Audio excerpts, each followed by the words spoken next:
Man, what is happening, my YouTube family? Of course, it is your boy B New. I'm coming at you on this Monday morning. First and foremost, just want to send positive vibrations and vibes and peace and love and blessings out to everybody who could be listening. I hope you had a great weekend, and I hope everybody has a wonderful week ahead. Now, with all that being said, we got a few things that we could talk about this morning. I know LeBron James made some headlines this weekend, and for those of you who did not see it, of course, LeBron James took to Instagram and he made a post and he added a couple of people, and one of those, of course, as we all know, was Russell Westbrook.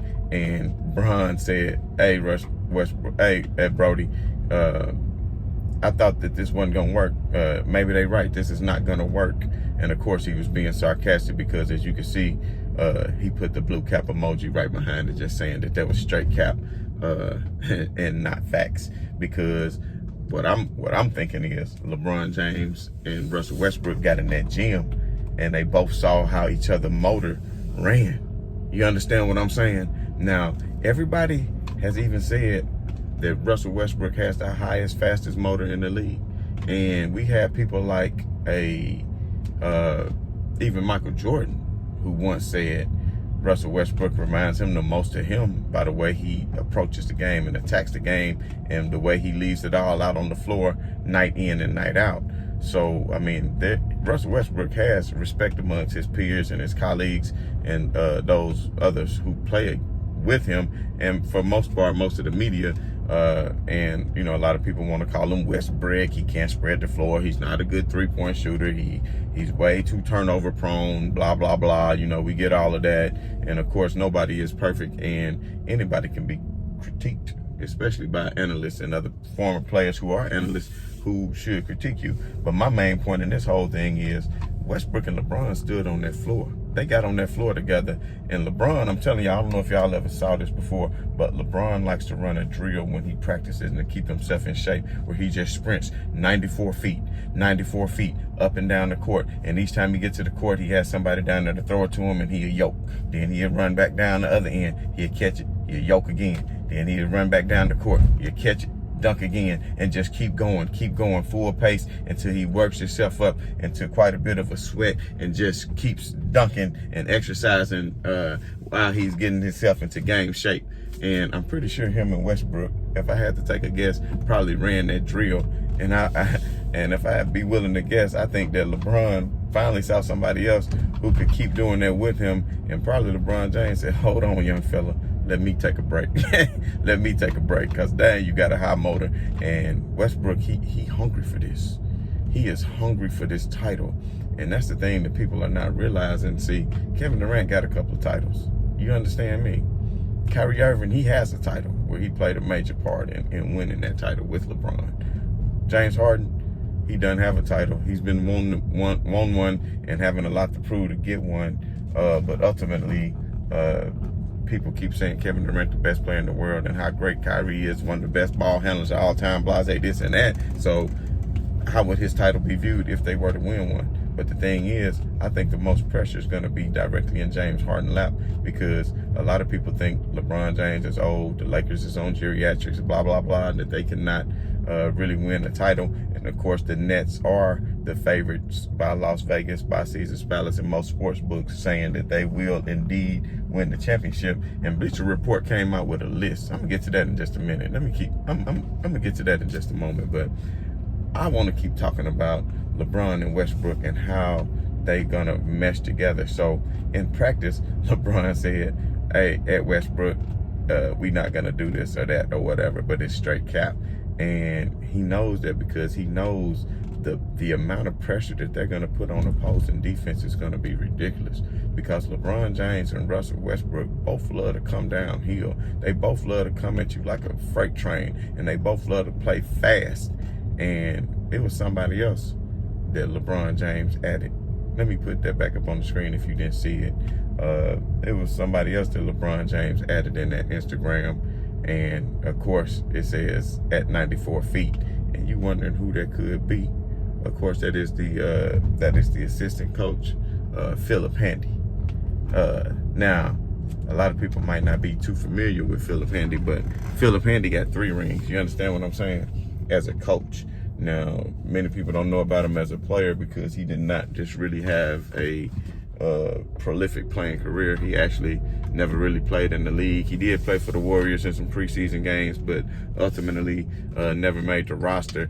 So he just ended up playing overseas, you know, to where he found some success, you know, playing overseas. And then ultimately he came back and got into coaching, and Mike Brown gave him the opportunity back when Mike Brown was coaching for Los Angeles, as a matter of fact, and he let Philip Handy become a coach down in the G League, then was the D League. And he proved himself as a coach because he has a great basketball mind and a high IQ for basketball.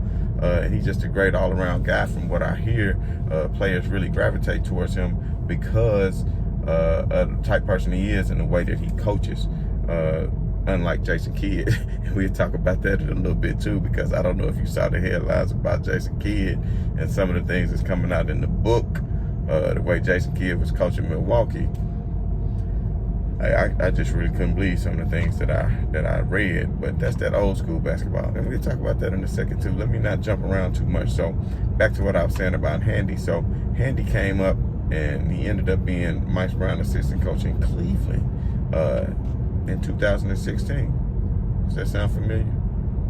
Does that sound familiar?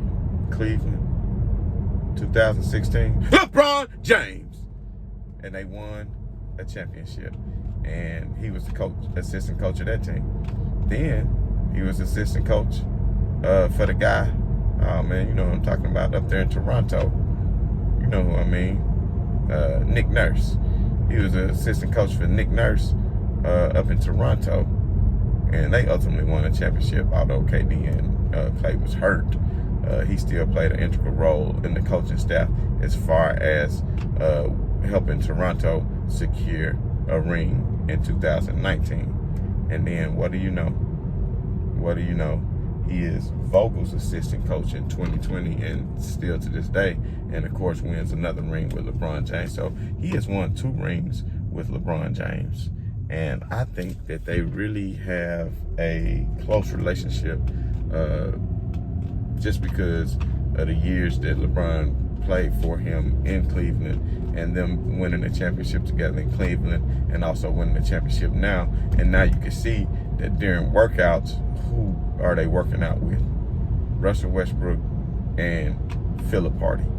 And they adding each other on Instagram, which lets you know that Philip Hardy is already coming up with some game plans and some things to do and how to get out and push the ball and what kind of mindset the Lakers are going to run with. Now, I'm telling everybody, you know, and it's no disrespect to Kobe and Shaq, but this new Lakers team right here is going to reinvent Showtime. You understand? Since it was Magic, Byron Scott, Coop the Hoop, and James Worthy. So we all know that was some of the best basketball in the history of basketball to watch, and they came in and put on the show night in and night out, and that's what something that Magic Johnson did, and that's, to me, of course, is what puts Magic Johnson in the top 10 of all time. And you can take, I don't care about his points, I don't care about any of that, but at the end of the day, I'm telling you all right now, if you ever had the pleasure and the opportunity to watch Magic Johnson play, then I'm telling you right now that you know he could transcend any era and play in any era and be successful and be one of the all-time greats. I think he went to 9 finals in 12 years, if I'm not mistaken. I think he was a rookie who came in and played center when their best player at the time, Kareem, was hurt. So Kareem goes down and he comes in as a rookie and plays center and scores 40 and wins. Man, put some respect on his name. But anyway, you know, Magic Johnson and, you know, the Showtime Lakers was a great team.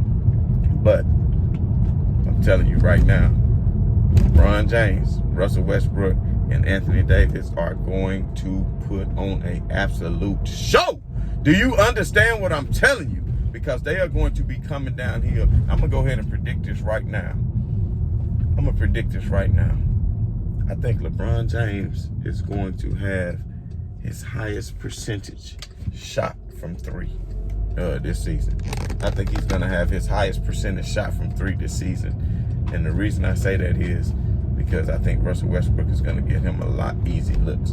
We know LeBron James is the king of getting people easy looks. And that's why when he played point guard, he led the league in assists the year that he played point guard. So we know he's capable of running the offense and getting people easy looks. But that's something Russell Westbrook isn't given enough credit for. Is the reason why he averaged triple doubles, because he can make teammates better as well and get them easy looks. So if he got them well, I won't disrespect nobody in the NBA is sorry. But if he can get average a triple-double with the Washington Wizards and get those teammates involved and get them easy looks to average 11 assists a game, then trust and believe, think about this, he's going to get LeBron James some easy looks. And LeBron James' shooting has got a lot better from the perimeter over the years, as we all know. And he can pretty much take some very long threes.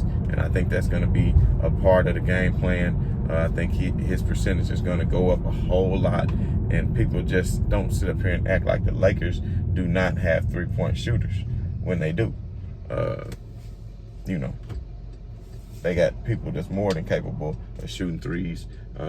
Not only, you know, Trevor Ariza, Monk, Wayne Ellington, LeBron, AD can hit threes when necessary. He's hit some big threes. You remember the big three he hit down in the bubble just a couple of years ago. So let's just not act like that. Let's just not act like the Lakers aren't capable of spreading the floor. Let's not act like that. So with all that being said, they still had 3 roster spots left to fill. You know, so we'll talk more about that probably on tomorrow's show. Who we want to look to fill these spots, who's all available, and what is the best fit, you know, for the Los Angeles Lakers. But just going back to what I was saying just a moment ago, when I was talking about, you know, Bleacher Report and what Bleacher Report came out with a list of the best 3 trios in the league, and they had the audacity to say, now if they want to come out and they said that, you know, Kyrie, James Harden, and Kevin Durant was the best trio in the league, the best big 3 in the league, which they did. I guess I'm okay with that. Which I don't know, you know, LeBron to me is right there with KD. Westbrook to me is right there with Kyrie, although he doesn't have the ball handling skills nor the efficiency as far as shooting that he does. Okay, y'all, my bad. Had a little problem with my phone or something was going on. But anyway, back to what I was saying.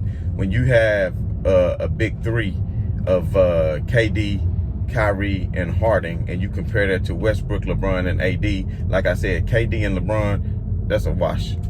You know, some people are going to say KD better. Some people are going to say LeBron better. You know what my opinion on that is. There's no need to deep dive into any of that. So then what you have next is Kyrie and Westbrook.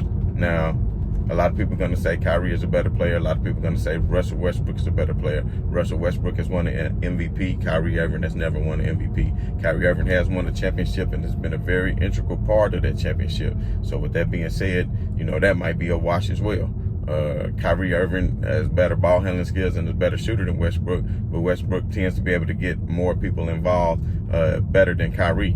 And for those of you who want to argue that, then just sit back and think for a minute. Kyrie gave the ball handling duties to James Harden so he can just go out and be a scorer because he didn't want to be a facilitator, because he knew James Harden is a better facilitator. So with that being said, Russell Westbrook is a better facilitator. So if Westbrook is a better facilitator, then I could say that's a wash too.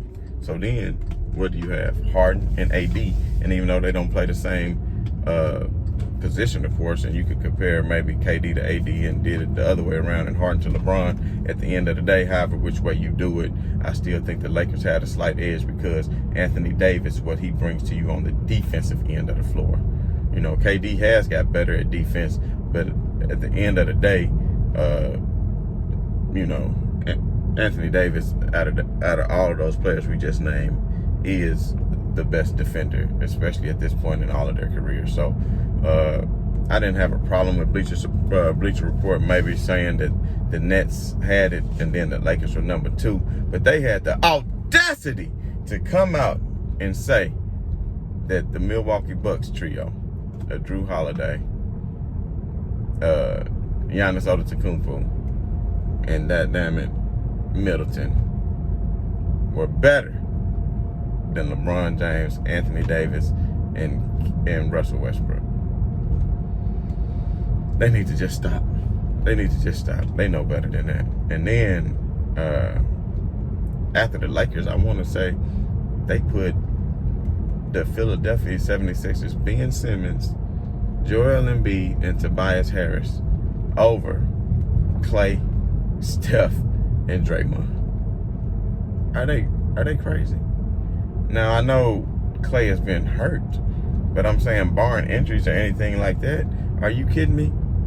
I dare say that could be the second best, or at least the third. Now I want you guys to put in the comments, who do you think is the best trio? I'm going to put the list up right here from Bleacher Report so you can see. But I can't remember who else they had on there. I think Heat, they had Jimmy, Bam, and now, of course, the addition of Kyle Lowry. And then they had the Jazz with Mitchell, Gobert, and Conley, I know was one of them. And then, of course, CP3, Aiden, and Devin Booker was one as well. So I think that's the way they listed them, maybe 1 through 8. But at the end of the day, I'm just going to get a nod, of course, to the Los Angeles Lakers, because I think that's who is going to be having the jury and hoisting that trophy at the end of the season. And for anybody who think differently, hey, I hate it for you. I hate to be the bearer of bad news, but at the end of the day, it's all about heart. You know what I'm saying? It's all about heart. And I ain't taking nothing away from James Harden or Kyrie or anybody else, especially skill level wise. Skill level is unmatched.